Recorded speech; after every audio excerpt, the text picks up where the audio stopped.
And a very warm welcome. Thank you for joining me. Today's Wednesday, March 30th.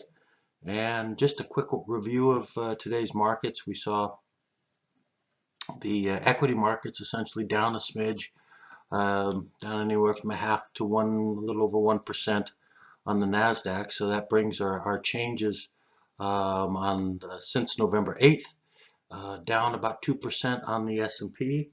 Down 3.3% on the Dow and down 9.64% on the Nasdaq.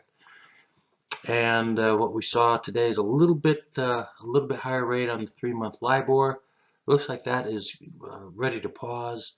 We've already seen a downturn in rates for the 2-year Treasury, the 5-year Treasury, the 10-year Treasury, and the 30-year Treasury yields. And we've seen the 2-10 yield curve holding in pretty much right in the same range that we saw yesterday. Today closing at 0.7%. And the 15-year mortgages and the 30-year mortgages both backed off a little bit, and we got some improvement rate-wise. And so it's mostly just a back off because we have been very, very overextended, and we'll kind of get into that here in the next couple charts. Moving on to Libor, we can see the Libor closing today at 1.01%. That does seem to be in the process of leveling off a bit. It's going to be temporary. We do expect to see continuation of higher rates on the short end especially. Moving on to the 2-year Treasury yield, we see that rate moving down, closing at 2.288%. And the 5-year Treasury yield, again, the story is pretty much the same across the board in the bond markets, where we've gotten a little bit of a back off here in the last couple of days from the peak in rates that we saw late Monday. 10-year Treasuries telling the same story.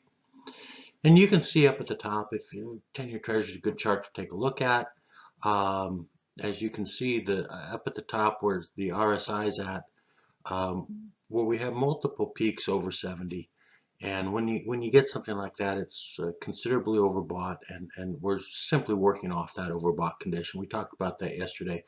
And I think basically a decent target is somewhere in the 2.2% range on the 10-year Treasury yields. I think that's a decent target. That's that 38% Fibonacci retracement. It's as good a target as any that's out there right now. So we'll see where it leads.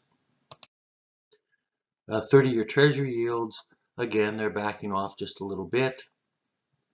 This is a longer term chart, so it's not quite as noticeable. And moving through, we have 30-year fixed rates, mortgage rates today backing off a bit, closing today at 4.79%. The 15-year fixed closing at 4.15%. Some of the equity charts, we see a pullback in the Dow, very slight, less than 0.2% of a pullback in the Dow Jones Industrial Average today.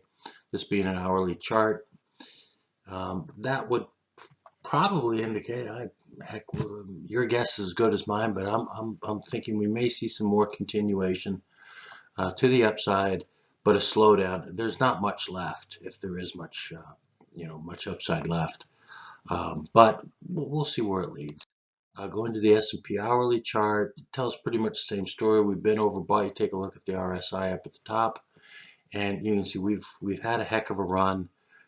There's not a lot of juice left in the market, but it certainly could go to slightly higher highs from here. As far as recovery highs are concerned, it's very, very doubtful that we're going to go to new highs, but time will tell. And then finally, I'm adding one chart to the mix. Moving forward, that would be the Nasdaq. And looking forward, and we can see that had a little bit more of a down day than both the S&P and the Dow. One thing we are going to look at going forward, on a side note, I've been doing some research, and we probably won't post the video until the weekend. But what's very interesting is that the big news right now is the Fed looking at quantitative tightening, and the question becomes, How are they going to do it? They're basically talking about taking $3 trillion off their balance sheet.